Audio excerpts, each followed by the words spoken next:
Olá, bom dia, boa tarde. Sejam bem-vindos, bem-vindas. Olá, Boa olá. tarde, boa tarde, Boa tarde, Elton. Makuntima, tudo bem? Sim, Boa tudo. tarde. Sim, Olá, sim. olá, Como está o Marlene. Elton? Eu estou bem, graças a Deus, tudo certo. Boa tarde a todos, boa tarde a todas. Olá, Carla. Oi, Raul, Francisco Bernardo. Sejam todos bem-vindos e bem-vindas. Vamos dar início à nossa última sessão, antes das apresentações finais, antes das nossas etapas finais. Eu vejo a Carla dando uma risada aqui, né? Uma longa jornada, né? Que começou lá em 2025, né, em junho de 2025, e já estamos chegando ao fim. Como passou rápido, né? Então, mas vamos aproveitar ainda que ainda temos um pouquinho de lenha para colocar aqui na fogueira. Acredito que os demais colegas vão entrando assim que possível, mas em razão do tempo, vamos iniciar a nossa última sessão técnica, basicamente, com a presença do nosso colega Felipe Leão, da DataPrev do Brasil, que vocês já o conhecem, onde falaremos hoje um pouco de tecnologias emergentes dentro da transformação digital. Então, é uma sessão muito interessante aqui para a gente realmente falar o que que a gente tem visto, o que tem sido utilizado, o que que a gente pode tirar de lição, quais são as lições, as novas lições que a gente pode tirar e pensar como aplicar as tecnologias emergentes aqui no nosso processo de transformação digital. Então, sem mais delongas, no final da sessão vou dar alguns outros avisos de como vai ser nossa dinâmica na próxima semana, onde vocês serão os protagonistas. Então, eu volto logo mais para falar um pouquinho mais de como será a nossa próxima semana e o encerramento do nosso curso. Então, Felipe, mais uma vez, muito obrigado aqui por compartilhar seu tempo e sua experiência aqui conosco, e o microfone é todo seu. Obrigado, Elton. Bom dia, boa tarde, pessoal. Espero que vocês não tenham esquecido de mim. É, Como o Elton já falou, o tema que a gente vai abordar hoje é sobre como podemos aproveitar as diferentes tecnologias emergentes hoje em dia, em especial quando a gente fala de aplicá-las à proteção social. Só para rememorar, meu nome é Felipe Leão, eu atuo como gerente executivo de inovação e IA aplicada aqui na DataPrev do Brasil, e também para dar todos os créditos necessários, uma certa parte desse conteúdo que vocês vão visualizar hoje, que eu vou compartilhar aqui com vocês hoje, é oriundo do trabalho do Digital Convergence Initiative, que é um trabalho que engloba diferentes atores de seguridade social mundo afora. Então, é um material que a gente já vem trabalhando em diferentes treinamentos para diferentes equipes, mas sempre adaptando ali a contextos específicos, como eu fiz aqui para vocês, tá bom? Relembrando também, peço a todos, por favor, que mantenham as câmeras abertas na medida do possível. Fiquem à vontade para fazer perguntas e comentários durante a apresentação. Vocês levantando a mão, eu vou visualizar aqui e vou dar a palavra a vocês. Tá? A intenção é que vocês participem mesmo ao longo, não somente nos momentos que eu fizer algum questionamento. Então, na medida que vocês identificarem a possibilidade de contribuir, contar um pouco das experiências de vocês, de como essas tecnologias que a gente vai discutir hoje já foram, estão sendo ou poderão vir a ser utilizadas por vocês nos diferentes programas, diferentes instituições, diferentes iniciativas que vocês têm nos países de vocês. E lembrando que o objetivo é sempre auxiliar vocês nessa análise da realidade de vocês com base no conteúdo que a gente tem para passar, mas naturalmente vocês conhecem as realidades dos países de vocês, das instituições de vocês, das comunidades e sociedades de vocês muito melhor do que eu, do que o Elton, do que a Inês, do que a Melina. Então, naturalmente, aqui é só uma tentativa de contribuir um pouco com algum tipo de conhecimento, mas como esse conhecimento vai ser efetivamente aplicado depende, claro, completamente de vocês, do conhecimento que vocês têm sobre essas realidades, tá, gente? Para a gente poder dar um pouquinho aqui do tom e como a gente começa essa conversa, eu queria trazer mais uma vez para vocês um caso fictício, tá? Mas conforme eu já havia citado nas minhas sessões anteriores com vocês, são casos fictícios elaborados com vistas a casos reais, nos quais a OIT de alguma forma trabalhou, ou apoiou, ou até mesmo tomou conhecimento através de relatos de parceiros. Tá? A gente só busca, às vezes, mesclar diferentes experiências para trazer numa única demonstração para vocês. A gente busca sempre descaracterizar, né, alguns detalhes para não parecer que a gente está apontando o dedo para alguma instituição, alguma nação. Tá? Aqui a gente vai falar hoje sobre a crise da República de Catatônia. É um caso rápido, onde em 2024 o Ministério de Proteção Social da República da Catatônia enfrentou um desafio sem precedentes, quando 400 mil pessoas perderam seu emprego no espaço de 6 semanas. Aqui a gente está falando de 2024, mas acho que todo mundo consegue associar numa realidade como essa, a um tempinho um pouquinho anterior a isso, quando a gente estava ali passando pela pandemia de Covid, né? Acho que dificilmente tenhamos visto uma nação sequer no mundo que não passou por uma situação como essa, de muitas pessoas perdendo o emprego simultaneamente, de uma forma muito impactante para os sistemas de seguridade social. Bom, o sistema que era utilizado, então, era um sistema antigo. Ele havia sido construído ali em meados de 2002, fazendo uso de tecnologia específica, que era uma tecnologia de mainframe, que em 2002 já era uma tecnologia um tanto quanto datada, né, que já passava por um processo de descontinuidade, não só aqui no caso da República de Catatônia, mas mundo afora. Mainframes vêm sendo cada vez menos utilizados em prol do uso de plataforma baixa. Era um sistema que tratava o processamento em lotes durante a noite, então ele não funcionava em tempo real com o processamento de dados dele. A introdução de dados era feita de forma manual e a partir de formulários em papel, então os cidadãos preenchiam formulários em papel com as suas solicitações, que eram então analisados por assistentes sociais, por trabalhadores de seguridade social, e essas informações eram inseridas no sistema por essas pessoas. Observava-se até então um máximo de 5 mil registros por dia. Não havia um sistema de verificação em tempo real, então essas informações eram imputadas no sistema e, posteriormente, após análise em lote, após análise por pessoas, era verificada a elegibilidade das pessoas. Não havia uma interface digital para que os cidadãos pudessem, fosse solicitar, fosse acompanhar o resultado das solicitações. Esse sistema chegou, então, a um ponto de ruptura ali em 2024, quando, na primeira semana desse momento de crise da Catatônia, o atraso na análise desses pedidos cresceu para mais de 50 mil pedidos não processados, subitamente. Quando chegou ali na semana 3, o que a gente observou foram beneficiários desesperados acampando à porta dos escritórios, da porta das agências, cobrando socialmente pela necessidade de apoio das instituições da Catatônia, por conta desse momento inesperado da realidade social do país. Os tempos de processamento, que até então já eram de 2 semanas, aumentaram para mais de 3 meses de análise de cada pedido, e o sistema que havia sido concebido para operações em regime de equilíbrio ficou completamente assoberbado, completamente sobrecarregado, né? O que naturalmente resultou em excesso de trabalho para os funcionários das instituições e falta de atendimento para os cidadãos. O que se observou naquele momento, então, isso foi uma citação aqui, mais uma vez, né, um pouco adaptada, do ministro de Proteção Social em um discurso no parlamento de Catatônia, é de que a nossa infraestrutura falhou com as pessoas quando elas mais precisavam. Competência na proteção social vai além de computadores e bases de dados, exige atualização tecnológica, arquitetura e governança para servir o cidadão em qualquer circunstância e atender às suas necessidades que evoluem com o tempo. Aqui a gente já tem um indício de para onde a gente vai com a sessão de hoje, tá, pessoal? A gente veio falando lá desde as primeiras sessões sobre transformação digital, como são os processos de transformação, o que a gente precisa abordar, porque não é somente uma questão de tecnologia, é uma questão de pensar em como a gente provê serviços para os cidadãos, como a gente desenha esses serviços precisam ser pensados, tendo em foco o cidadão no centro da análise do problema, no centro da solução sendo desenhada. E aí a gente tem algumas questões críticas para como essa transformação digital falhou ou poderia ter sido melhor trabalhada no caso de Catatônia.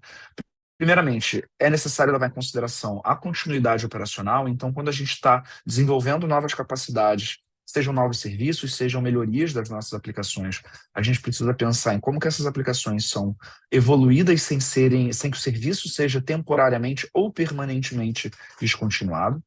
Existe uma questão de governança e coordenação que precisa ser muito bem observada. Então, como que a gente pode gerir eficazmente esforços complexos de modernização que envolvem múltiplos stakeholders, né? A gente pode estar falando de diferentes trabalhadores nas agências, nos postos de atendimento, dos cidadãos, dos gestores de programa, dos coordenadores de programas, dos próprios políticos da nação. Tá? Então, a gente tem diferentes atores que precisam poder participar, tanto por uma perspectiva gerencial e de coordenação, quanto por uma perspectiva técnica, né, mais fria, às vezes, mas também necessária. E do outro lado, os gestores com uma visão mais calorosa, mais atenta à necessidade do cidadão, e às vezes até mesmo desconsiderando um pouco a questão tecnológica, as dificuldades tecnológicas, porque isso acaba sendo um problema que tem que cair no colo ali da galera que é mais analista técnica mesmo, né? Mas esses dois lados precisam conseguir se conversar em prol dessa não descontinuidade. E como a gente veio falando já desde as sessões nas quais eu participei com vocês, como eu sei que também nas sessões posteriores, onde vocês tiveram outros instrutores passando conteúdo, um desenho centrado no ser humano. Então, como que a gente garante que as novas tecnologias melhorem os serviços às populações, ao invés de trazer mais complicações, mais dificuldades para aquelas pessoas que já eram assistidas anteriormente? Em especial as pessoas que são mais vulneráveis, que precisam de mais apoio, seja por uma vulnerabilidade prática, né, por a pessoa estar desassistida e necessitar da assistência dos governos, seja por uma vulnerabilidade relacionada, por exemplo, a algum porte de deficiência, a alguma limitação de compreensão sobre o uso das aplicações, usabilidade, user interface, dentre tantas outras questões. Por que a gente está falando dessa questão da República da Catatônia, essa necessidade de evoluir sistemas e essas dificuldades? Porque para a gente entrar em tecnologias emergentes e como que a gente pode discutir o uso dessas tecnologias nas diferentes realidades de vocês, a gente precisa falar sobre a necessidade de evoluir as aplicações, né? Essas aplicações precisam ser modernizadas periodicamente, e a gente tem diferentes estratégias para proceder com a modernização dessas ferramentas, evitando ao máximo o impacto nos serviços que estão sendo entregues à sociedade.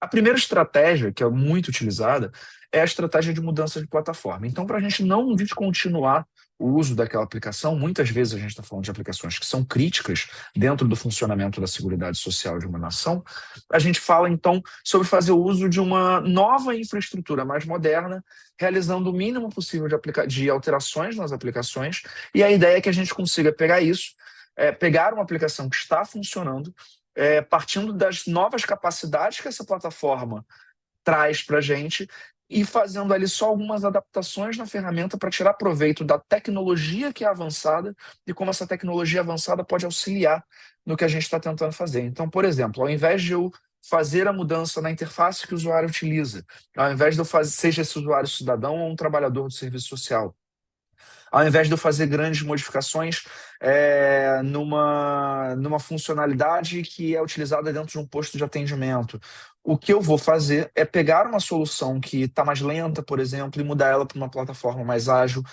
Não vou tentar mudar a tecnologia da minha aplicação, mas eu posso tentar mudar a tecnologia dos sistemas operacionais, quantidade de recursos disponíveis, escalabilidade dentro de um data center, para tentar trazer novas características que façam com que esse sistema funcione melhor do que ele estava funcionando antes. A segunda estratégia é a estratégia de encapsulamento. Isso acaba acontecendo muito quando a gente fala sobre as necessidades crescentes dentro das instituições de ter maior visibilidade sobre o que está acontecendo. Então, eu posso ter um sistema que funciona hoje, por exemplo, mas os meus gestores têm pouca visibilidade sobre a quantidade de pessoas atendidas, sobre o tempo de processamento das análises, sobre o crescimento dos gastos com aquele programa. E aí eu pego essa solução, eu encapsulo ela na tecnologia que ela já funciona, dentro de um escopo de novas tecnologias, onde eu posso criar, por exemplo, novas APIs, novas interfaces mais modernas, e aí eu preservo as funcionalidades centrais funcionando como elas já funcionam, mas eu crio novas camadas de aplicações que me permitem visualizar melhor aquelas informações e interagir com essa aplicação de uma nova forma. Então aqui a gente está falando, por exemplo, sobre a necessidade de interoperabilidade entre aplicações. Como vocês devem imaginar, relembrando aqui o caso de Catatônia, uma aplicação que foi desenvolvida em 2002 provavelmente tinha muito menos pontos de interoperabilidade com outras plataformas, outras bases de dados, outros sistemas, do que as soluções que nós começaríamos a desenvolver hoje. Entretanto, eu não posso descontinuar uma solução como essa, que já está há mais de 20, 25 anos atendendo a população, porque o risco de eu gerar impacto é muito grande. Então, o que eu posso fazer é criar novas camadas, por exemplo, APIs que me permitam acessar as estruturas de dados dentro das bases, fazer conexões com as informações daquele sistema para, por exemplo, criar novos dashboards que trabalhem em paralelo com aquele sistema. A terceira estratégia é uma estratégia um pouco mais agressiva, é uma estratégia de reestruturação da solução. E aqui a gente está falando sobre reconstruir pedaços daquela ferramenta utilizando novos padrões arquitetônicos e novas tecnologias. Isso daqui requer um esforço significativo, entretanto, ele permite que nós tenhamos uma transformação mais completa e uma flexibilidade maior para novas adaptações. Existem vezes nas quais nós temos que passar por isso. Via de regra, quando a gente fala de sistemas legados, a gente está sempre tentando tapar buraco, colocar um curativo, fazer o negócio continuar a funcionar, mas em paralelo a gente precisa começar a repensar na reestruturação dessas aplicações. Não é só uma questão de fazer a ferramenta funcionar melhor, às vezes a gente precisa trocar a base tecnológica. Um exemplo que a gente pode dar aqui pensando na DataPrev, pensando no Brasil, é que recentemente, há cerca de um mês atrás, a DataPrev desligou o último mainframe que a gente utilizava para atender serviços do INSS do Brasil. Então, a gente conseguiu fazer isso sem que uma folha de pagamento sequer, um processamento, um pagamento de benefício dos mais de 50 milhões de atendidos do Brasil fosse atrasado ou interrompido. Tá? Isso não é um esforço que se inicia do dia para a noite, para vocês terem noção, essa desmobilização dos mainframes da DataPrev é um processo que, salvo engano, vem ocorrendo desde 2014.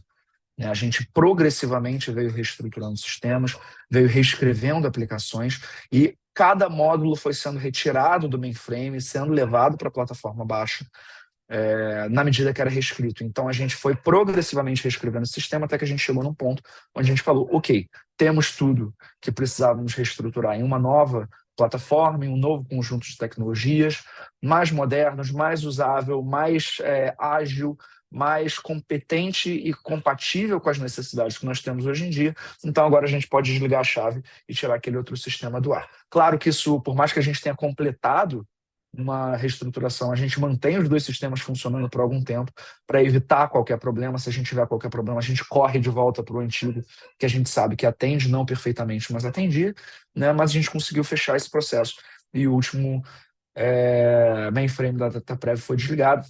Hoje a gente está passando pelo mesmo processo com outras aplicações que nós provemos para o INSS, por exemplo, e para outros órgãos e ministérios brasileiros. A gente tem buscado reestruturar aplicações e fazer com que elas sejam compatíveis, inclusive, com novas tecnologias. É muito difícil eu pensar, por exemplo, em colocar blockchain, colocar inteligência artificial, colocar IoT e até mesmo, em algumas vezes, colocar nuvem, né, em soluções que foram pensadas há muito tempo atrás e que tem uma arquitetura que é incompatível com as tecnologias que vieram depois da solução.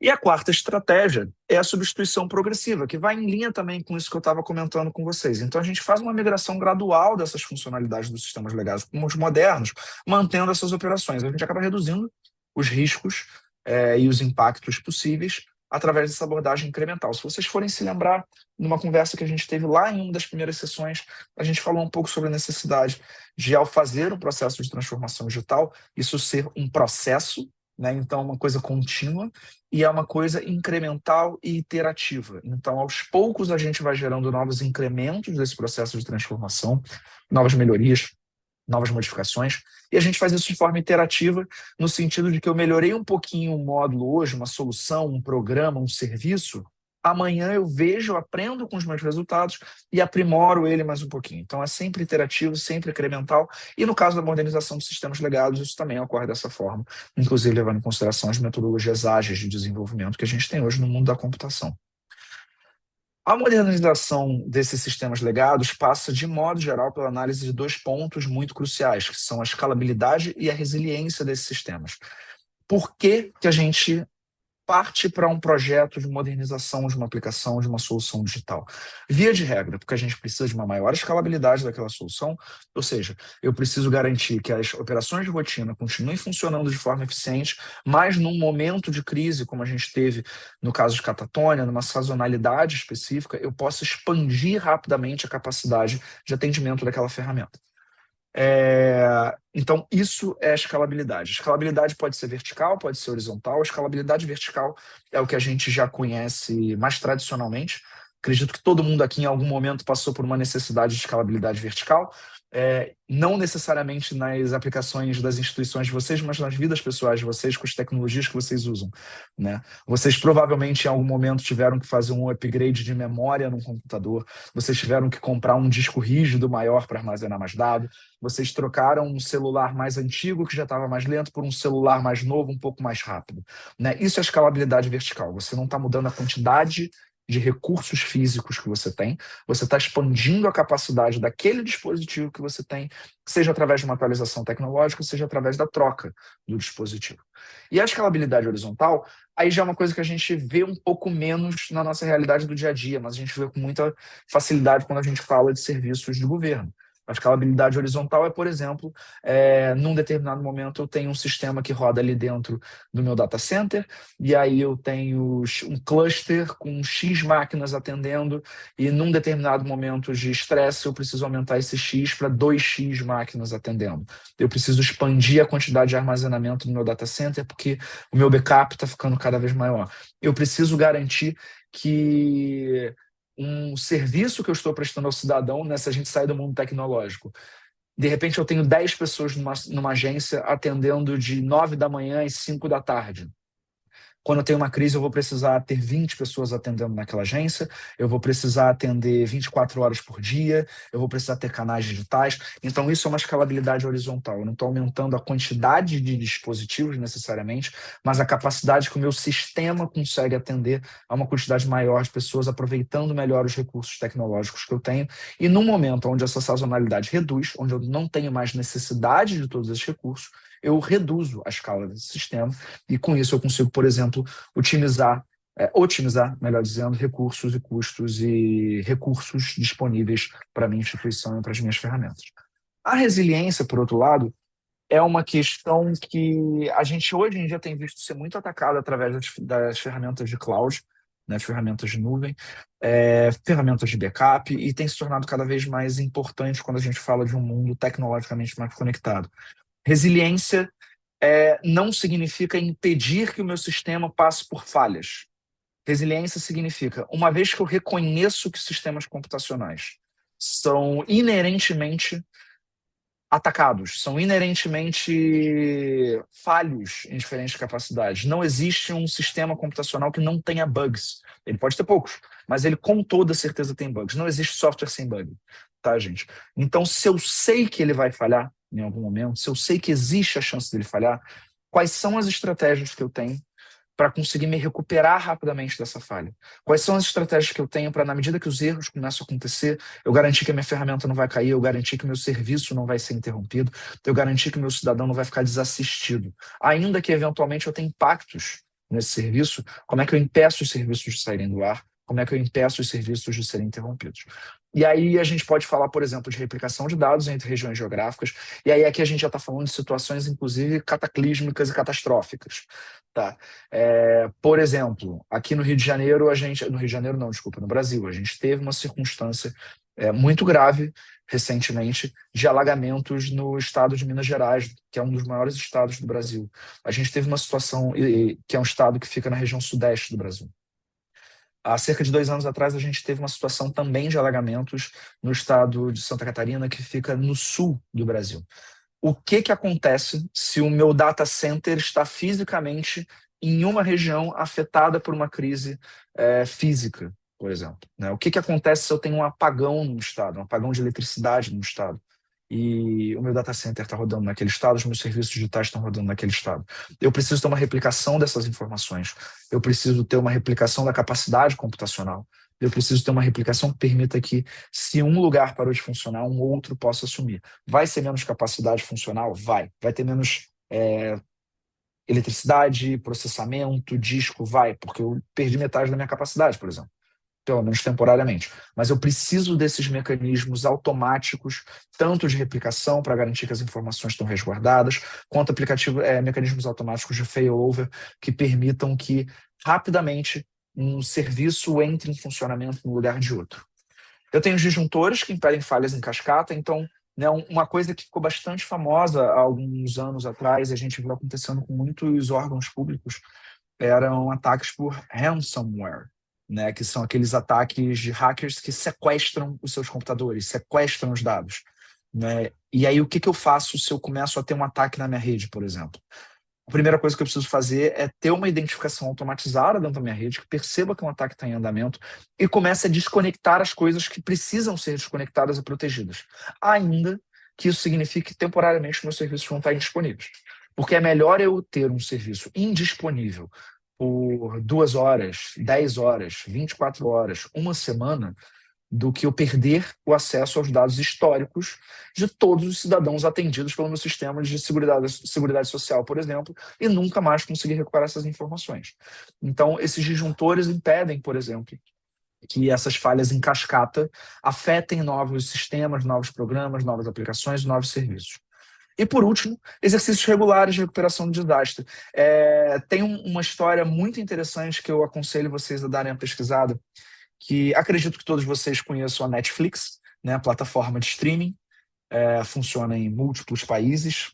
Cada país tem algumas outras, né, ferramentas disponíveis. Aqui a gente tem algumas, como por exemplo a HBO, Disney e algumas outras ferramentas. Nos Estados Unidos eles têm Hulu, dentre outras. Não sei exatamente quais são as disponíveis nos países de vocês, mas acredito que a Netflix em específico, a maioria de vocês já tenha tido algum grau de contato e conheça a história, mesmo que não tenha usado, né? A Netflix roda em AWS, tá, gente? A nuvem da Amazon. E num determinado momento a Netflix começou um projeto que eles chamaram de Monkey Army, Simian Army, que é exército de macacos, né? A ideia desse projeto era fazer com que eles tivessem, por um lado, uma equipe focada na infraestrutura que precisava estar funcionando, que precisava estar de pé, e do outro lado eles tivessem uma equipe que estivesse tentando derrubar essa infraestrutura. E aqui eu não estou falando de um ambiente de desenvolvimento, de teste, de homologação, estou falando do ambiente de produção deles, tá, gente? Então, assim, qual é a lógica por trás da brincadeira? Eles criaram vários agentes automatizados, que eles chamaram, existia primeiramente o Chaos Monkey, né, o macaco do caos, e o que ele fazia era basicamente um agente que ia entrando nos diferentes ambientes e desligando as máquinas. Tá? E aí, a intenção disso era garantir que o sistema conseguia se reconectar, que o sistema conseguia se religar, que o sistema conseguia se recuperar de uma falha não esperada, que ele conseguia balancear a carga de atendimento para os clientes em tempo real, redirecionando o acesso daquele cliente para outros ambientes, eventualmente até mesmo outras regiões geográficas dos Estados Unidos. Então, de repente, você estava na costa oeste dos Estados Unidos e ele desligava uma região inteira da AWS nos Estados Unidos, que atendia a Netflix, para ver se o sistema conseguia te jogar para a costa leste de atendimento, né? E a intenção era medir se isso gerava ou não algum grau de desassistência dos usuários, algum grau de impacto perceptível para os usuários. Tá? Essa estratégia foi muito bem sucedida, a estratégia do Chaos Monkey foi muito bem sucedida, e isso acabou fazendo com que eles evoluíssem para o que acabaram chamando depois de Simian Army, ou seja, exército símio, onde, para além do Chaos Monkey, eles passaram a ter diversos outros macacos, né, caóticos dentro dessa estrutura de ataque própria deles. Eles passaram a ter macacos ou agentes que observavam se os logs estavam sendo dados, eles faziam análise de log para verificar se tinha vazamento de memória, ou seja, se tinha recurso indisponível. Quando eles detectavam recursos subutilizados, eles desconectavam aquele recurso para ver se ia gerar alguma falha de ambiente para algum usuário. Então, isso são exemplos de estratégias de análise e resiliência que grandes empresas de tecnologia acabam utilizando e, por vezes, a gente tem que fazer também, né? No caso, a DataPrev, por exemplo, para dar um exemplo de resiliência para vocês, a gente tem 3 data centers espalhados pelo Brasil, né? E a ideia é que aplicações de serviço crítico, não são todas as aplicações, mas as aplicações de serviço crítico, aquelas que nunca podem sair do ar, elas estão replicadas em múltiplos data centers e, se necessário, um parar de funcionar, o outro consegue assumir. Nesse momento, enquanto eu falo com vocês, o maior data center da DataPrev, que é o data center que fica aqui no Rio de Janeiro, ele está passando por uma reforma completa. Todo o prédio está semi-demolido nesse momento e no meio dessa giga-obra a gente tem um data center funcionando, né? É claro que a qualquer momento a gente pode ter um problema que vai impedir, por exemplo, alguém vai lá e corta acidentalmente um cabo de eletricidade e tira a energia do data center. Então a gente precisa estar preparado para isso acontecer e um outro data center assumir e entregar o serviço sem que os usuários percebam que teve alguma interrupção no provimento dessa solução. Pois bem, agora para a gente começar a falar dessas novas tecnologias mesmo, eu gostaria, por favor, que vocês acessassem esse QR Code e me falassem um pouquinho sobre o que são essas novas tecnologias que vocês vislumbram, tá? Sejam elas tecnologias que já estão aí no mapa há algum tempo de vocês, ou novas tecnologias que vocês estão observando agora como emergentes, e como que vocês conseguem ou têm pensado em incorporar essas tecnologias à seguridade social dos países de vocês, dentro dos programas que vocês provêm, dentro dos serviços que vocês disponibilizam para os cidadãos. E aqui não tem regra, tá, gente? Vocês podem falar de qualquer tecnologia, vou dar aí 1 minutinho para vocês acessarem e começarem a responder. A intenção é realmente entender quais são as tecnologias que estão no campo de visão de vocês nesse momento, independente se vocês são técnicos de computação ou não, se vocês são gestores de programas de seguridade, tá, gente? Aqui eu não estou levando em consideração qual é o grau de conhecimento tecnológico de vocês sobre como fazer a tecnologia existir, mas mais o quanto vocês eventualmente têm visto, participando de conferências, participando de treinamentos como esse mesmo, né, que vocês tiveram em outros módulos. Então, peço por favor que vocês acessem através desse QR Code, um dispositivo móvel de vocês, e que vocês deem essa contribuição. Estou vendo aqui que a gente já tem uma pessoa, né? Vou esperar mais algumas pessoas responderem para a gente começar a mostrar as respostas aqui, tá bom, pessoal?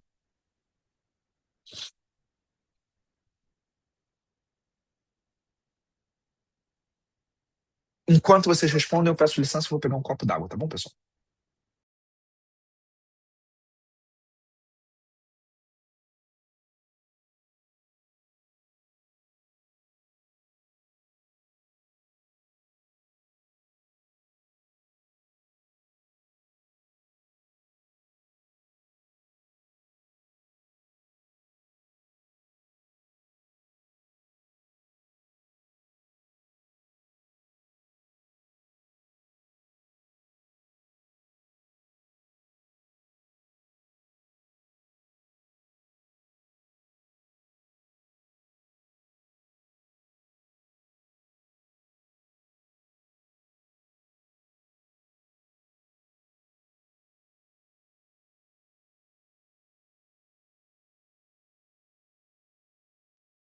Pois bem, temos aqui algumas respostas, eu vou habilitar para a gente começar a ver. Então, quais são aqui algumas das tecnologias emergentes que vocês têm identificado? Data Lake, multicanal, biometria, interoperabilidade como um todo, né? Não é uma tecnologia especificamente, mas é uma capacidade, inteligência artificial, automação, identidade nacional. Bom, como é uma nuvem de palavras, né, algumas das palavras mais citadas por vocês estão ganhando destaque aqui, como é o caso de biometria e inteligência artificial. Legal, a gente vai falar de inteligência artificial hoje, a gente não vai falar especificamente sobre biometria, mas a gente vai falar sobre infraestrutura pública digital e como que a necessidade de identificar digitalmente os nossos cidadãos impacta na nossa necessidade. Automação com RPA, 5G, IA, legal, gente. Apareceu uma palavra aqui que eu não sei o que é, Fatumatajola, acredito que alguém errou aqui. Simplificação do ciclo contributivo, legal. Legal, pessoal. Bom, vamos passar aqui, então. Hoje a gente vai falar sobre esses temas, tá? Essas tecnologias emergentes de forma geral. Então vamos falar um pouquinho de blockchain, um pouquinho de IoT, um pouco de nuvem também, inteligência artificial e infraestruturas públicas digitais e bens públicos digitais. Essa última costuma ser um termo que as pessoas ou não conhecem ou acham que não conhecem, tá? E aí lá mais para o final a gente vai falar um pouquinho sobre isso. E eu creio que vocês vão ver que tem algumas coisas que vocês já fazem e talvez vocês só nunca viram categorizado dessa forma. Tá? Primeiramente, então, pessoal, blockchain. Blockchain é uma tecnologia que se tornou bastante famosa. Vamos colocar aí a partir de uns 9, 10 anos atrás, né?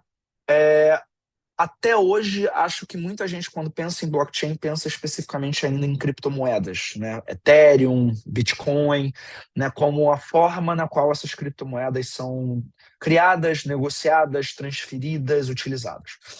Entretanto, blockchain é muito mais do que criptomoeda, tá, gente? A ideia da blockchain, falando tecnologicamente, ela é o que a gente chama de ledger, é um livro caixa, né? É como se fosse um livro de contabilidade. Então, para toda informação eu tenho uma entrada e uma saída. Eu tenho a definição de quando aquela informação foi criada, para quem que ela foi compartilhada, quem recebeu, como ela foi transitada. Então eu tenho esse histórico, e é esse livro registro, esse livro razão da contabilidade.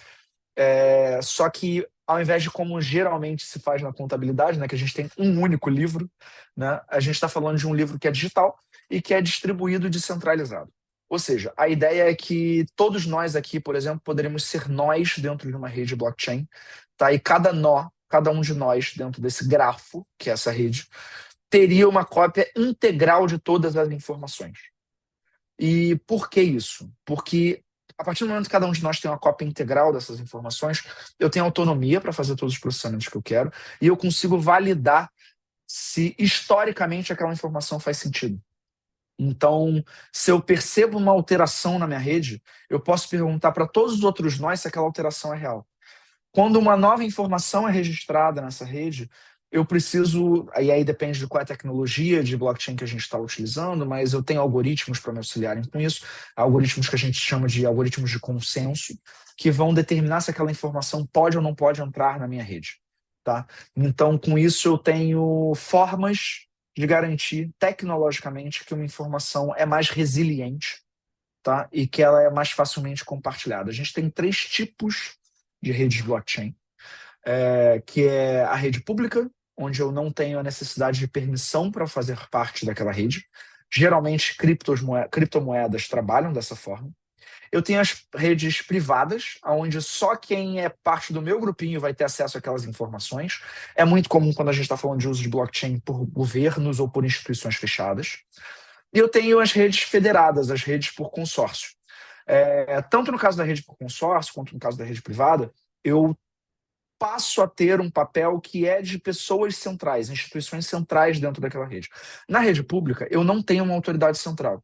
Todo mundo tem o mesmo poder dentro da rede. E o que determina é o consenso, é o algoritmo de consenso. O que determina se a informação vai entrar ou vai ser alterada é o algoritmo de consenso. Geralmente, quando a gente está falando de uma rede pública de blockchain, a gente está falando de um algoritmo de consenso que vai levar em consideração o acordo de pelo menos 50% mais um dos membros daquela rede. Se eu tenho mais da metade dos membros concordando que aquilo é verídico, que aquilo tem que ser registrado, isso é registrado. Se não, isso não é registrado. No caso de uma rede privada, eu preciso de permissão, preciso de convite para participar daquela rede, e aí eu passo a ter uma única entidade central. A gente teve um projeto aqui no Brasil, do qual a DataPrep participou, que foi o projeto do BCPF e do BCNPJ. São projetos de blockchain para mover toda a base de cadastros de pessoas físicas do Brasil para uma rede blockchain. E a gente é uma rede privada, permissionada, e a entidade central é a nossa Receita Federal aqui no Brasil.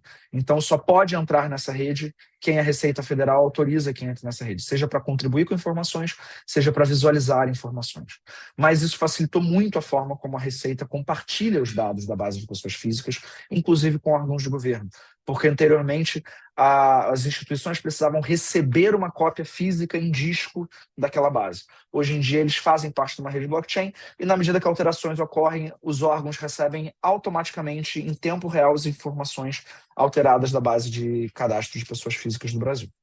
Uma rede de consórcio é uma rede no meio do caminho entre a privada e a pública, né? É uma rede que também é restrita em termos de acesso, entretanto, esse acesso é controlado por um grupo de organizações pré-definidas e não uma organização central. A gente também tem um caso bastante interessante aqui no Brasil, chamado Rede Blockchain Brasil, RBB, que é uma rede federada, da qual a DataPref faz parte, o nosso Banco Nacional de Desenvolvimento, que é o BNDES, nosso Tribunal de Contas da União, o SERPRO, que é o nosso Serviço Federal de Processamento de Dados, dentre outras instituições, não necessariamente federais, mas instituições estatais e municipais, governos locais, dentre outros. Tá? E a ideia é que a gente está sendo criada uma rede blockchain para projetos de interesse público. Então, essa é uma rede federada, a gente não tem uma instituição com poder de definir o que vai acontecer na rede sozinha. O algoritmo leva em consideração um consenso de um conjunto de instituições, né, que tem um poder maior dentro dessa rede do que as outras. E aí a gente tem outras características que descrevem o porquê utilizar aqui uma rede pública, privada ou federada, tá?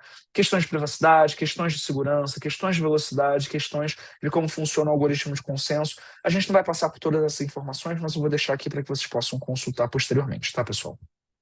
Aqui também alguns projetos reais de como blockchain vem sendo utilizado para a seguridade social no mundo afora. Então a gente tem o caso da Estônia, que foi o próprio X-Road, né, que vocês provavelmente já ouviram falar em algum lugar, usa uma camada de blockchain para o sistema de saúde e seguridade social. No Quênia, a gente teve um projeto piloto para proteção social, para o pagamento dos benefícios de proteção social. Na Palestina, mais uma vez, para pagamento de pensões. Nos Estados Unidos, dentro do contexto do Medicare, que é o serviço de saúde o mais próximo que eles têm de um serviço de saúde público. No caso do Chile, para identificação e plataforma de benefícios, e como eu disse anteriormente, no caso do Brasil, né, com a Receita Federal e com a DataPrev, o BCPF, que é o Registro de Cadastro de Pessoas Físicas. Saindo um pouquinho então de blockchain, falando de internet das coisas, IoT, o que raios é isso? IoT é um termo ou internet das coisas, Internet of Things, é um termo que a gente utiliza para dispositivos tecnológicos capazes de identificar ocorrências, identificar eventos e compartilhar isso via internet, com sistemas, com outros agentes. A função principal de um dispositivo de IoT é a coleta, transmissão e análise de dados em tempos reais. Cada um desses dispositivos, cada um desses things, dessas coisas, precisa possuir capacidade de comunicação. Isso é uma coisa que tem se expandido muito por conta da maior capacidade que as nações vêm tendo em termos de comunicação através de ferramentas e tecnologias como 4G, 5G, até mesmo mais atrás, né, 3G. Dispositivos capacitados por Bluetooth, rede de comunicação como Wi-Fi, LoRa e NB-IoT, né, que é o Near Bandwidth IoT. Então, a ideia é que esses dispositivos consigam conversar uns com os outros e que eles consigam se comunicar com sistemas. E aí, aqui embaixo a gente tem alguns exemplos de como esses dispositivos de IoT podem ser utilizados para a seguridade social. Né? Por exemplo, em caso de saúde preventiva, com dispositivos wearable, dispositivos vestíveis.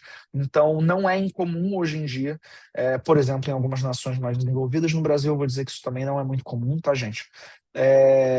A gente ter profissionais de saúde que conseguem acompanhar em tempo real o que acontece com seus pacientes através, por exemplo, de medidores de pressão em relógios inteligentes, né? Por exemplo, um Apple Watch, um Samsung Galaxy Watch. A gente tem dispositivos cardiologistas que já usam, por exemplo, marca-passos, né, no coração dos seus pacientes, e esses marca-passos conseguem informar os profissionais de saúde caso tenha ali um descompasso no batimento do coração daquele paciente, caso tenha um problema com o próprio marca-passo, para que esse paciente possa receber atendimento antes que um problema dispare. Né? A gente tem idosos que, por exemplo, usam sensores de queda, né, para poder identificar, por exemplo, idosos que moram cada vez mais sozinhos por questões de independência, distância de filhos, de família, usam sensores de queda para caso tenha tido algum acidente na sua casa, receberem auxílio rápido, receberem socorro rápido. Análises preditivas, para eu, por exemplo, perceber através de sensores na porta rolante da minha agência, na catraca da minha agência, quando eu percebo um aumento no fluxo de pessoas que precisam de atendimento. Então, são diferentes tipos de sensores que eu posso ter atrelados à forma como eu atendo o cidadão, que me trazem informações sobre como eu posso melhorar esse atendimento. Uma atenção importante quando a gente fala especificamente em IoT é que muitas das vezes a gente está falando sobre coleta de informações, sejam elas ambientais ou contextuais, que precisam levar em consideração regras de privacidade, regras de dados sensíveis, regras de acesso a esses dados pessoais. Tá? Então, isso, na medida que a gente está coletando informações, sejam essas informações, em especial quando a gente está falando de informações de saúde, informações sensíveis das pessoas, a gente precisa manter essa atenção, né, a questões regulatórias, como a gente falou lá na segunda aula, né, por exemplo, de LGPD, de GDPR e outras legislações às quais os nossos países estão submetidos. Cloud Computing, ou mais popularmente conhecido como nuvem. Por que usar nuvem? Tá, gente? Acho que não deve existir mais uma empresa sequer no país, uma organização, no país não, desculpa, no mundo, uma organização sequer no mundo que não faça uso em algum grau de tecnologias de nuvem. né? Muitas vezes a gente não para pensar nisso, mas quando a gente usa um software as a service, a gente está usando uma solução em nuvem. Quando a gente fala de usar um Google Drive, ou Microsoft SharePoint, um Dropbox, essas tecnologias de compartilhamento de informação, a gente está falando de tecnologias em nuvem. E quando a gente fala das nossas aplicações, das aplicações que a gente desenvolve e disponibiliza para garantir que os nossos serviços sejam acessados pela sociedade, a gente também precisa pensar em nuvem. Aqui a gente volta às questões de escalabilidade e resiliência que eu comentei com vocês há pouco. Então, em caso de escalabilidade, com a nuvem os sistemas se tornam mais flexíveis e comportam melhor aumentos ou reduções de acessos e cargas de trabalho sem grandes impactos. Da perspectiva de resiliência, como eu falei, falar de replicação geográfica das aplicações, dos próprios data centers. Backups, falhas de infraestruturas locais, resistências a disputas geopolíticas. Então, uma estratégia que no Brasil a gente tem adotado com cada vez mais intensidade é garantir que os nossos parceiros tecnológicos, em especial aqueles que provêm nuvem para a gente, sejam de diferentes nações. Hoje em dia, a DataPrev tem contratos com grandes nuvens americanos, como é o caso de Microsoft, a AWS, como eu já disse anteriormente, da Amazon, Oracle, Google, mas também com players chineses, como é o caso da Huawei, por exemplo. Né? Então, é um dos nossos maiores parceiros tecnológicos hoje, é um parceiro chinês. Isso permite que nós tenhamos resiliências a disputas geopolíticas. Não, há pouco tempo atrás, né, há cerca de um ano atrás, a gente começou a ter todas as questões de tarifas impostas pelos Estados Unidos, de limitações comerciais impostas por outras nações, de decisões geopolíticas que impactam se, por exemplo, nesse instante o petróleo vai ou não vai passar pelo Estreito de Hormuz, dentre outras coisas. Por favor, Carla, fica à vontade. Pois, eu gostava de perguntar, quando falou sobre a questão de ter, vamos chamar, um pé do lado, outro pé do outro lado, né? Estamos aqui a falar de BRICS, NATO, né? Então, há essa questão, não houve em algum momento, quem começa primeiro não vos condiciona ao facto de aderirem a outro, por exemplo, né, como é o caso da... Sabemos que aqui, pelo menos publicamente, né, estamos a falar da China, dos Estados Unidos, há sempre aqui alguma coisa que funciona menos bem. Ao aderir o Brasil, como tal, a um lado, que é a América, e depois, que é a América de qualquer jeito, que é os Estados Unidos e que é a China, não cria aqui umas situações menos boas, pelo menos politicamente falando. Sim, isso é um risco, né? A estratégia governamental que o Brasil tem seguido é de que a nossa infraestrutura tecnológica não pode ser dependente de um único parceiro nosso, né? O Brasil tem um histórico diplomático muito bem sucedido, em termos de não ser um país que entra em conflitos armados, por exemplo, em termos de ser um país que tem muita aceitação por diferentes parceiros de diferentes regiões geográficas do planeta, de capacidade de conversação, capacidade de mediação. Né? A posição que o Brasil adota hoje em dia é de que, como eu disse, a gente não pode ser exclusivamente dependente de um parceiro por conta da nossa necessidade de resiliência. Isso gera, sim, algumas discussões e ciúmes, né, do tipo, não, peraí, e sendo completamente aberto, franco e sincero com vocês, isso é uma coisa que o governo brasileiro vem passando hoje em dia. E isso eu falo como cidadão, tá, gente? Não como agente público, mas como cidadão eu observo que a gente passa por circunstâncias onde existem pressões geopolíticas no sentido de, não, a América do Sul precisa reduzir a quantidade de comércio que ela faz com a China e com a Índia, porque os Estados Unidos têm interesse em manter uma influência regional e garantir que as Américas sejam as suas zonas de influência. Né? Então, eles põem pressões, Mais ou menos põem como tarifas. oligarcas, né? Sim, exatamente. Exatamente. Então, assim, existe essa intenção e não é um trabalho fácil. E aí o que a DataPrev, em especial, por exemplo, vem fazendo é esses diferentes contratos com diferentes instituições. Então, nesse momento, como eu disse, a gente tem um contrato muito grande com a Huawei, que é chinesa, para prover para a gente GPUs e NPUs, que são artefatos computacionais mais do que necessários para a gente poder executar inteligência artificial. Do outro lado, eu tenho também um contrato muito grande de uso de GPU com a Oracle. Né? E aí eu tenho que tomar decisões de por que essa ferramenta, essa aplicação vai rodar nessa plataforma tecnológica, essa outra solução vai rodar nessa outra plataforma tecnológica. O que permite que eu mova de um lado para o outro? Quais são os tipos de contratos que eu vou ter que vão garantir a minha soberania digital?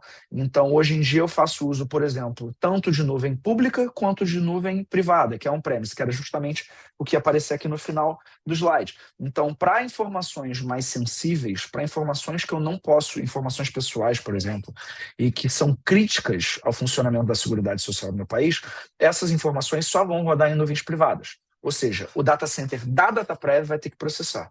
E aí eu tenho contratos, por exemplo, com a Oracle, com a Huawei, que eles têm que botar os equipamentos deles dentro do meu data center, fisicamente dentro do meu data center.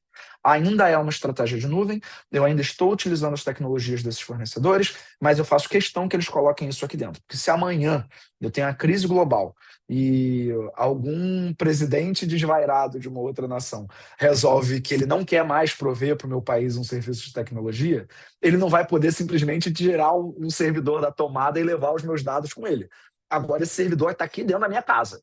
Então, se ele quiser me impedir de usar uma tecnologia, tudo bem, mas você vai ter que vir aqui dentro tirar esse negócio daqui de casa. Entendeu? Então, são estratégias diferentes. Ainda assim, a gente faz bastante uso, inclusive um uso bem intenso de tecnologias de nuvem pública. Então, além de eu ter os meus data centers, né, eu tenho o uso dos data centers públicos dessas grandes nuvens. E aí uma limitação que a gente usa, uma limitação que a gente impõe ao uso dessas nuvens para serviços públicos é de que eles têm que ter regiões fisicamente no Brasil. Então eu preciso que a nuvem da Google tenha uma região fisicamente no Brasil. Aí a Google, acho que foi a Huawei que recentemente virou para mim e falou, não, eu não tenho a quantidade de GPU que vocês estão querendo usar no Brasil na nuvem pública. Eu tenho na nuvem na minha região no Chile. E aí isso me limita em o que é que eu posso fazer, o que é que eu não posso fazer. Então, naturalmente, até essa capacidade de você convencer um grande player desses, por exemplo, que eles têm que criar uma região de data center público no seu país, que eles têm que vender uma placa de vídeo para você e não para o seu país vizinho. Né? Isso tudo é uma questão de diplomacia, isso tudo é uma questão de comércio global. E claro que alguns países têm mais capacidade de pressão, outros países têm menos capacidade de pressão. Né? A gente tem visto que a disputa por GPU é uma coisa que está globalmente distribuída. Né? Agora, recentemente, para exemplificar para vocês, a DataPrev tinha tentado adquirir da NVIDIA GPUs. A gente teve que fazer 3 leilões, 3 pregões para fazer essa aquisição. E a gente chegou a passar por pregões, por licitações públicas, que não apareceram concorrentes. Porque não existia placa para ser vendida no mercado. Né? Porque a China estava comprando todas as placas. Né? Então, assim, às vezes a gente passa por esse tipo de circunstância. E é justamente por isso que eu preciso ter múltiplos fornecedores, múltiplos parceiros. Porque se eu tenho um fornecedor que está me dizendo, não, a NVIDIA, as ações da NVIDIA haviam sido compradas pelo governo americano e o governo americano decidiu que a NVIDIA não ia poder vender os chips mais avançados para o governo chinês. Né? E aí isso faz com que o governo chinês tenha que investir nas empresas locais para que eles desenvolvam os chips deles para poder processar a inteligência artificial. Então existem essas corridas globais, né? E isso tudo naturalmente impacta. Tá, gente?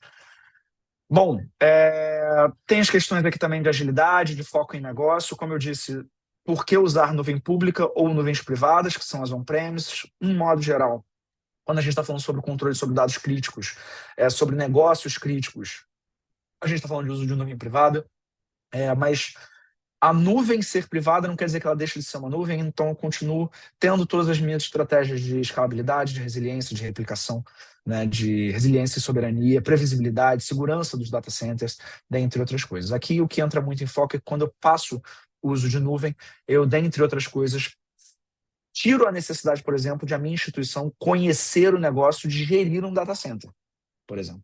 E eu foco no negócio que é a Seguridade Social. Tá? Aqui a gente tem mais uma perguntinha para vocês me auxiliarem aqui. Peço novamente que vocês peguem os dispositivos de vocês. E aí a gente vai começar a falar de IA especificamente. E eu gostaria de entender um pouquinho sobre como vocês vêm aplicando, já aplicaram ou pretendem aplicar IA na Seguridade Social dos países de vocês. O que vocês vislumbram que a IA traz de benefícios e de possibilidades para melhorar ou até mesmo viabilizar serviços que antes não eram viáveis. Por favor, acessem o QR Code e eu vou aguardar aqui um pouquinho enquanto vocês respondem, tá?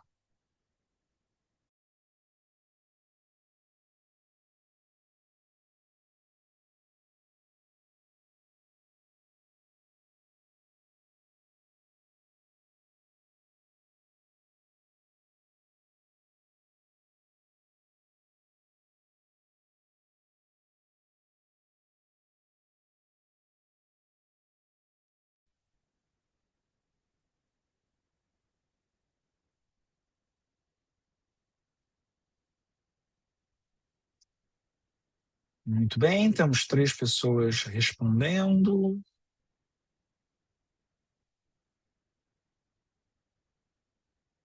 Primeira forma, na prova de vida digital, interessante.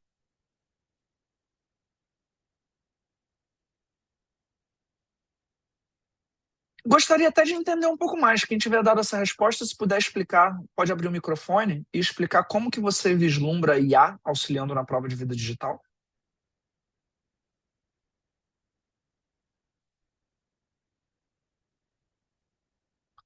Reprocessamento e validação de contribuições.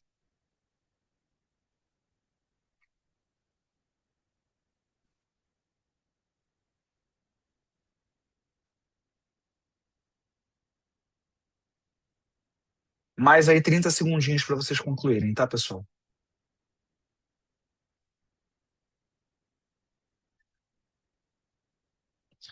Usamos IA nos serviços de chatbot, no aplicativo móvel, com recurso ao RAG, legal. Os registros de serviço, prova de vida e registro de comparência dos evacuados. Em curso está o serviço de atendimento ao público com avatar, certo? Detecção de fraude, melhorar a automatização de inscrições e integração e interoperabilidade com outros serviços do Estado. Legal, a gente vai falar aqui, acho que sobre todos esses temas em alguma capacidade, tá? A gente vai abordar aqui agora, falando de inteligência artificial. E fiquei feliz de ver que vocês não focaram em algo que eu acho que é sempre o problema, quando tem se tornado cada vez mais o problema, quando a gente fala de IA, em especial IA para o serviço público. Como, né, agora nos últimos anos se tornou muito famoso o uso de chatbots, em especial o ChatGPT, Gemini, Claude, né, DeepSeek, Qwen e algumas outras ferramentas como essa. Infelizmente, muita gente está presa à ideia de que usar IA é usar LLM, né? São os Large Language Models. E fico feliz de ver que vocês estão pensando já para além disso, tá? Porque a IA é muito mais do que os grandes modelos de linguagem, é muito mais do que chatbot e IA generativa, tá, gente? A IA generativa acaba permitindo que muitas das coisas que a gente fazia antes com IA passem a ser feitas com IA generativa. Então, as mesmas atividades que a gente fazia antes com machine learning, com visão computacional, a gente passa a fazer visão computacional com LLMs, machine learning com LLMs. Mas IA já é usada há muito mais tempo do que isso, né? E para outras coisas que muitas vezes a gente não via como tão proeminentes. Então, alguns exemplos daqui: aprendizado de máquina.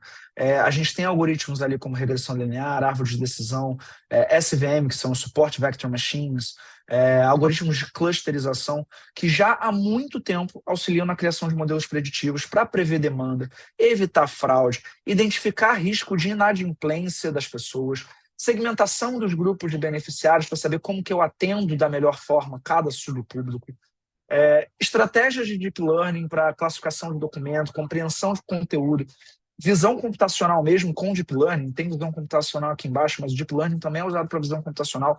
Quando eu quero, por exemplo, eu tenho meu assistido, meu beneficiário entrando com um pedido, e eu preciso que ele me proveja documentos que comprovem que ele tenha direito àquele benefício. Eu posso usar computação, deep learning e OCR para entender a informação que está naquele documento e verificar se ele me entregou todos os documentos que ele precisava me entregar. Então, eu posso fazer análise de elegibilidade, por exemplo, através do uso de IA. E a visão computacional, como a gente também está falando, pensando, por exemplo, uma pessoa que está se afastando do trabalho porque sofreu uma lesão, né? Teve uma questão médica e precisou se afastar do trabalho. Eu, como um órgão, uma instituição que processa análise de benefício, eu preciso entender o que é o laudo médico que foi emitido, o que tem naqueles exames de imagem que ele está me apresentando como evidência, para verificar se essa pessoa realmente está submetida àquilo, quem foi o médico que está registrando aquela informação. Até mesmo fazer cruzamentos de: será que eu tenho os dados de um médico sendo utilizados de forma fraudulenta para dizer que em um determinado momento eu tenho um paciente num estado, em outro momento um outro paciente em um outro estado, né? Então, assim, dificilmente um médico vai conseguir atender pacientes em estados diferentes no mesmo dia. Então, isso levanta para mim alertas de fraude, uma possível fraude, né? Então, isso tudo eu já posso fazer há muito tempo com IA, tá? Mas, como a gente está falando, a LLM é uma coisa que se tornou muito mais presente nos últimos anos, tem evoluído. Desculpe, gente. Tem evoluído numa velocidade estonteante, né? E elas têm que conseguir fazer isso porque elas trazem muita simplicidade e muita agilidade no uso da inteligência artificial. É mais fácil começar a utilizar IA hoje do que era há 10 anos atrás, né? Todo mundo pode abrir um ChatGPT, um Gemini hoje, agora, e começar a interagir. Todo mundo pode mandar um documento e pedir para a IA ajudar a analisar e resumir aquele documento, né? E até mesmo pedir para ela extrair alguma informação dali para eu ver se as informações que eu preciso estão dentro daquele documento ou não. Mas como é que a gente faz isso de forma segura? Como é que a gente faz isso com soberania? Dentre outras questões. Então, LLMs em especial hoje em dia são muito utilizados, por exemplo, para atendimento ao cidadão através de chatbot, como vocês mesmos colocaram, triagem e classificação de documento, extração de informação como Name Identity Recognition, redação e revisão de decisão, detecção de fraude e anomalia, capacitação e treinamento interno. Então, eu posso usar, por exemplo, LLMs para auxiliar que eu faça um onboarding de pessoas que vão começar a atender o cidadão, né? Pessoas que estão começando a trabalhar dentro da minha instituição. Gestão do conhecimento, comunicação multicanal. Enfim, tem vários campos de atuação no qual o IA pode auxiliar, e hoje em dia, em especial, o IA com o uso de Large Language Models. Um ponto de atenção que é importante trazer, em especial quando a gente está falando de serviços públicos, é o uso de guardrails. Eu não sei se esse termo é um termo que vocês já conheciam, mas quando o pessoal que gosta de Fórmula 1 vai saber que guardrail é aquele conjunto de pneu que a gente tem do lado da pista, né, para quando o cara sai da pista ele bater e não morrer, né?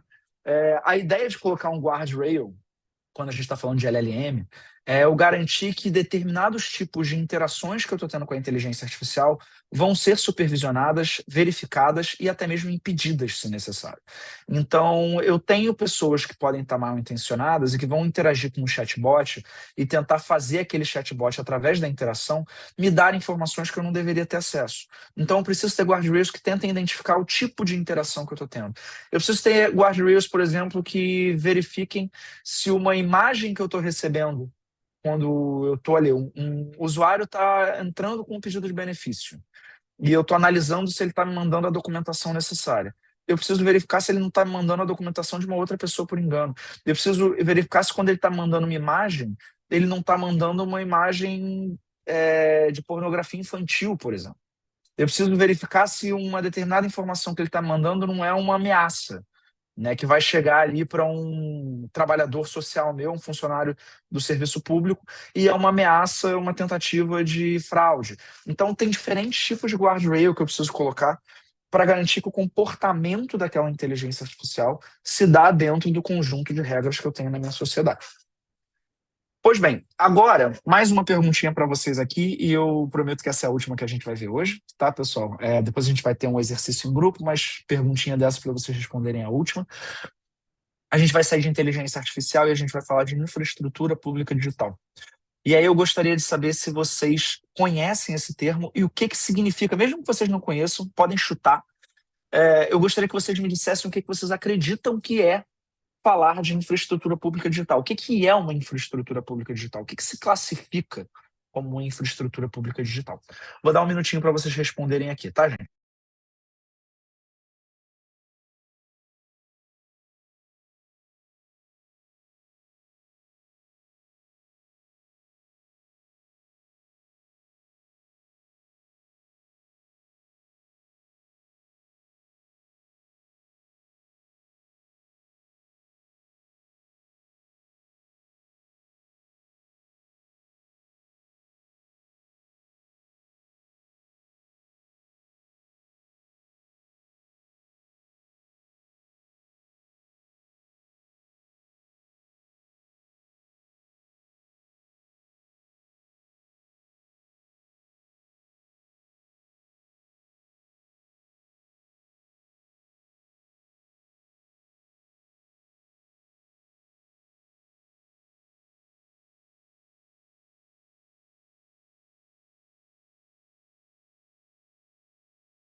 Bom, eu estou vendo aqui que a gente já tem uma resposta e mais uma pessoa que está digitando, concluindo a digitação da própria resposta. Eu vou pedir para ver aqui as respostas que a gente já tem e vocês podem continuar contribuindo, tá, gente?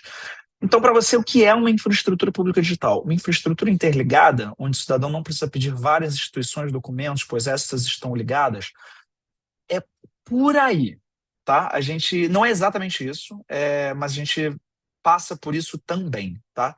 Temos aí mais 2 participantes, vou aguardar a conclusão das respostas de vocês, tá bom, pessoal?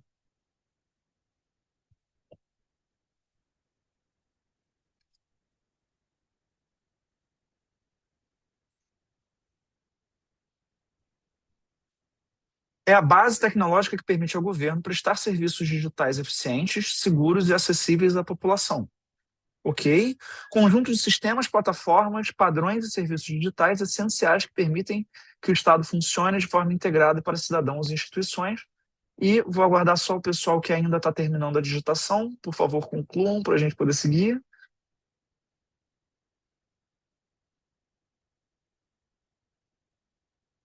Resume o trabalho do Estado em interoperáveis entre si. E a última resposta.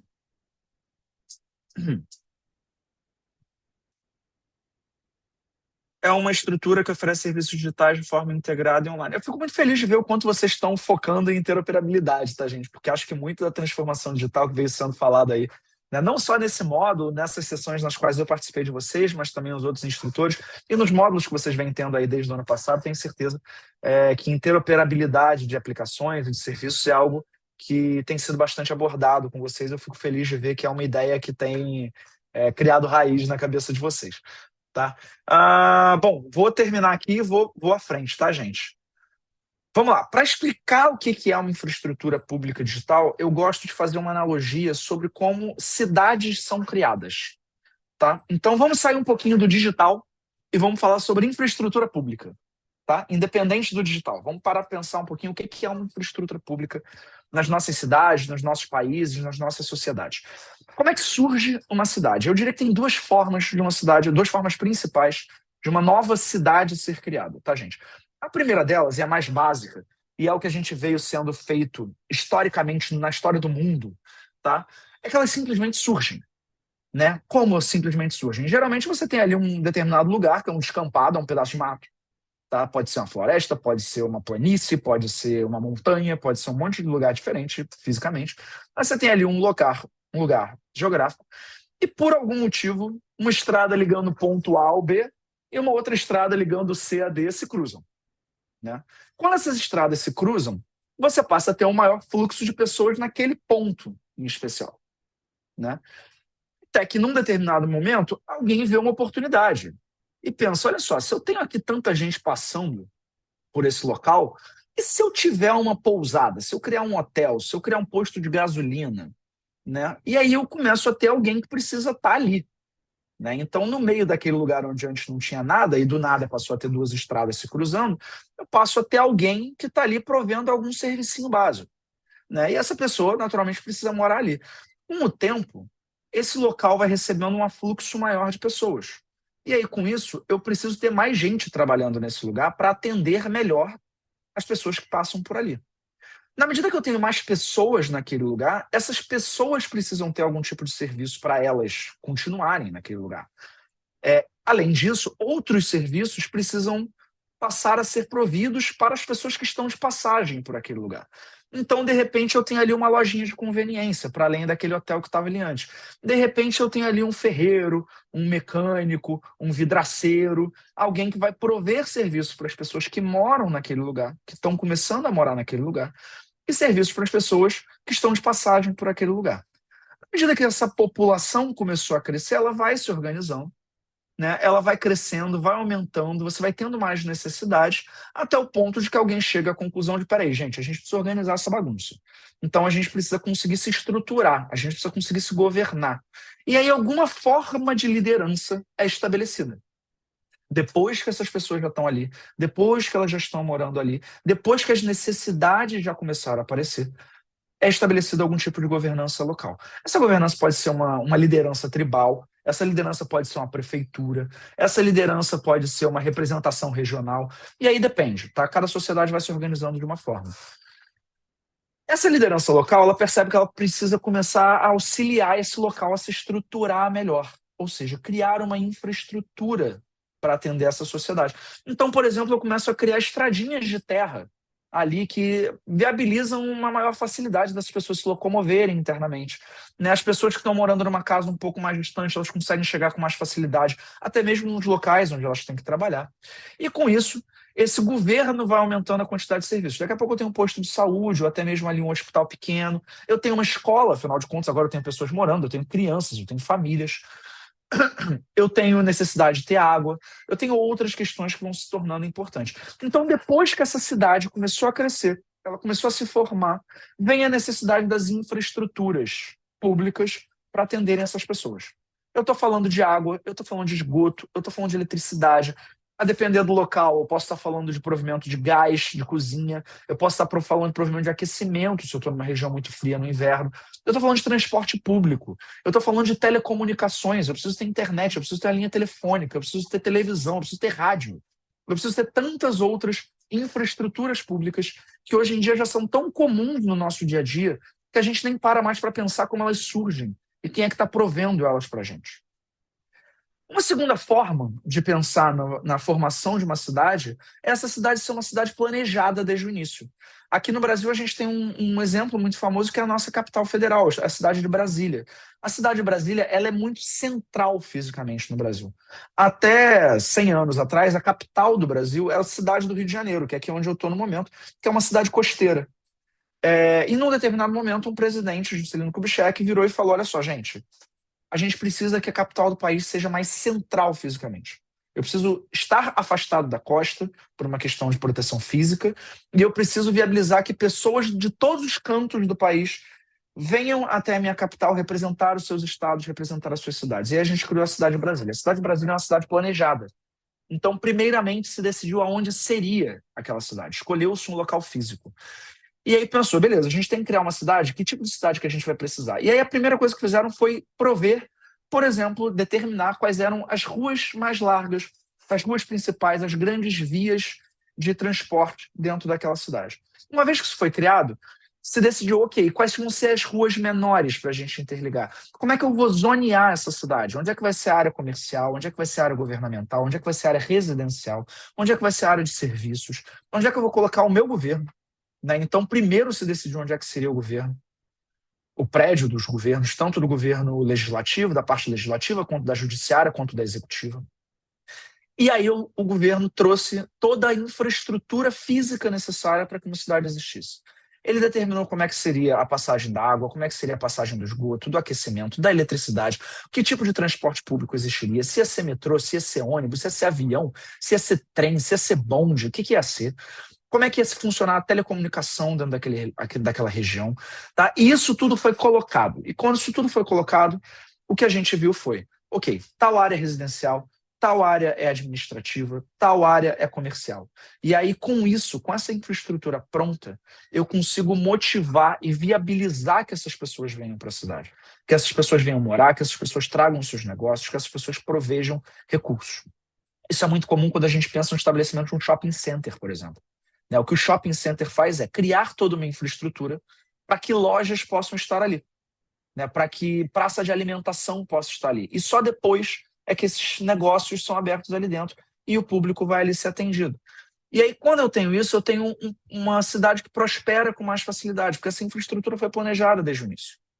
Quando a gente fala de infraestrutura pública digital, a gente está falando sobre quais são os serviços tecnológicos, as tecnologias que eu tenho que habilitar enquanto governo para que novos serviços físicos mesmo possam ser criados para os meus cidadãos. Então, eu preciso ter internet, para começar. Eu preciso ter infraestrutura física. Eu preciso ter energia elétrica. Eu preciso ter água. Eu preciso ter moradia para as pessoas. Mas nada disso é digital. Infraestrutura pública digital é que a gente tem uma definição da Universidade Central de Londres, de 2025, que é: entendemos a infraestrutura pública digital, ou DPI, Digital Public Infrastructure, como capacidades digitais abrangentes a toda a sociedade, essenciais para a participação na sociedade e nos mercados enquanto cidadão, empresário e consumidor na era digital. Por ser essencial, as instituições públicas devem garantir que as DPIs sejam inclusivas, fundamentais, interoperáveis e publicamente responsáveis. O que acaba acontecendo é que as DPIs são majoritariamente, principalmente, providas pelos governos. E aí a gente tem alguns tipos de DPI que são considerados os 3 grandes pilares para uma nação na nova era digital. São elas a identidade digital, os sistemas de pagamento e as tecnologias para intercâmbio de dados ou interoperabilidade das informações. Tá? A ideia desses 3 grandes pilares é que eu preciso ser capaz de identificar o meu cidadão no mundo digital e garantir que a pessoa com quem eu estou falando é quem está se dizendo que eu possa identificar o que aconteceu historicamente com essa pessoa, que eu possa identificar, inclusive, biometricamente quem essa pessoa é, que eu possa garantir que quem está me dando aquela informação é aquela pessoa de verdade e para quem eu estou respondendo é aquela pessoa de verdade. Sistemas de pagamento. Uma forma de sistemas de pagamento são, naturalmente, os bancos, dinheiro físico, mas a gente tem formas de pagamento digitais, como os cartões, e a gente tem formas de pagamento que têm se tornado cada vez mais presentes mundo afora. Aqui no Brasil tem uma que talvez você já tenha ouvido falar, que é o Pix, que é a forma de pagamento digital que foi estabelecida pelo Banco Central do Brasil. Isso permite comércio digital. Isso permite rastreio do governo sobre o que está sendo transferido de dinheiro entre instituições para eu identificar fraudes. Intercâmbio de dados, como que as diferentes instituições compartilham informações entre si. Como é que eu garanto que um dado que eu tenho no meu INSS é o mesmo dado que eu tenho na minha Receita Federal, por exemplo, já que eu estou falando do mesmo cidadão. Né? Então, esses são os 3 grandes pilares. E aí tem um portal que eu acho legal vocês darem uma olhada também, que é esse portal do DPI Map. O endereço está aqui em cima, tá? É dpimap.org. Ele é um trabalho feito pela Universidade Central de Londres, que tem diferentes parceiros do mundo afora, a DataPrev é um deles, e o objetivo é mapear quais são os países que têm feito uso de DPIs e quais são as DPIs que esses países têm utilizado. E o quão abrangente cada uma dessas DPIs é. Então, como eu disse, são 3 grandes pilares, existem outros tipos de infraestrutura pública digital, tá, gente? Mas esses são os 3 grandes pilares: os sistemas de identificação digital, sistemas de pagamento digital e sistemas de troca de informação para interoperabilidade. E o que a gente vê é que 70 dos países, já foi possível identificar em 70 dos países do mundo, sistemas de identificação digital, em 102 sistemas de pagamento digital, em 103 sistemas de transferência de informação digital.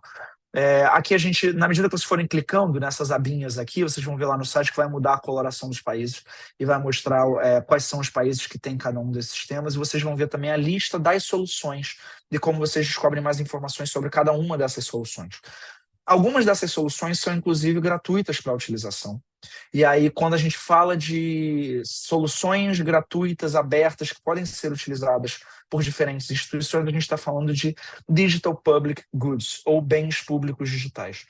Um bem público digital é um recurso digital que é de código aberto, livremente acessível, reutilizável e interoperável, que visam atender às necessidades sociais essenciais e que podem ser adotadas por diferentes governos.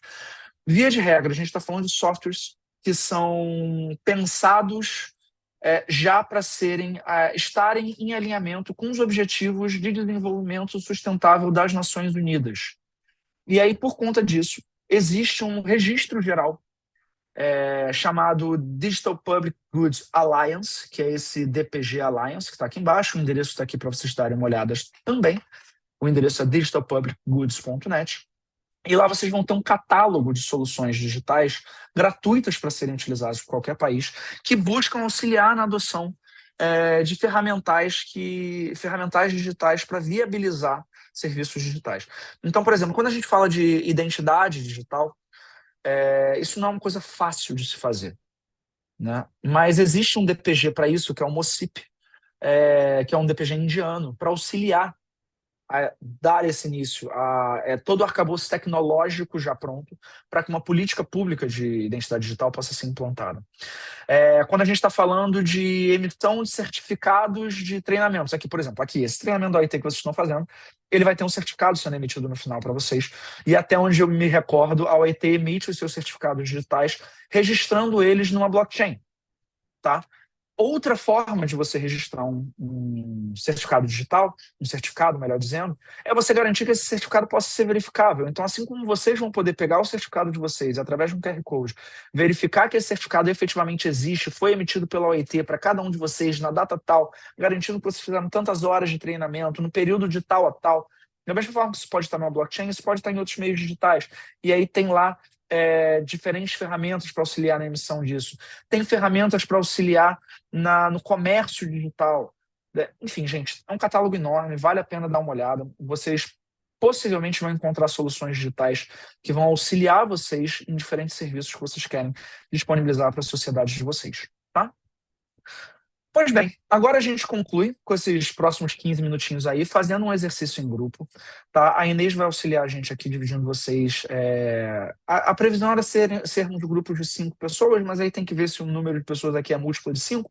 Talvez sejam 4, talvez sejam 6, tá, pessoal? Mas a ideia é um exercício relativamente simples, tá? Ele vai ser feito ali num primeiro momento, durante 10 minutinhos. Vocês vão ver no próximo slide aqui, eu vou compartilhar com vocês no chat, um mapa que vocês vão ter que preencher. Eu vou até mostrar o mapa logo primeiro aqui. O mapa é esse, tá, gente? A intenção é que vocês identifiquem em grupo um programa ou serviço das instituições de vocês. E vocês identifiquem isso, digam quais são as tecnologias dessas que a gente citou hoje e que estão listadas aqui em cima, tá? Blockchain, IoT, nuvem, DPI, DPG, inteligência artificial. Pelo menos 2 dessas tecnologias que vocês vislumbram que podem auxiliar no provimento ou viabilização desse programa ou serviço de seguridade social de vocês. Qual é o público-alvo que está sendo atendido? Quais são os benefícios que vocês esperam atingir para a evolução desse programa ou serviço a partir do momento que vocês conseguem embutir essas tecnologias neles? Quais são os desafios para que vocês consigam colocar essas tecnologias? Quais são os requisitos de infraestrutura, de regulamentação, de treinamento de corpo funcional, treinamento dos cidadãos? E quais são os custos que vocês acreditam que estão atrelados a isso tudo. Então, como eu disse, selecione um programa, necessidade, escolha ao menos 2 tecnologias citadas, indique como essas tecnologias auxiliam a melhorar o serviço e aponte ao menos um benefício, desafio e requisito indispensável para atingir o sucesso. 10 minutinhos de discussão, 5 minutinhos de debate, e aí a gente volta aqui, tá, pessoal, para mostrar para os demais colegas o que cada grupo conseguiu elaborar. Tudo bem? Inês, fica à vontade, pode mandar o pessoal para as salas, por favor. Ok, Filipe, podemos só tirar uma fotografia para podermos partilhar Sim. o exercício com os grupos? Ok, Sim, e vamos lá vou deixar. compartilhar. Ok, Isso. Vou obrigado. compartilhar aqui com todo mundo, tá? Obrigado, ótimo. Vou criar os grupos então.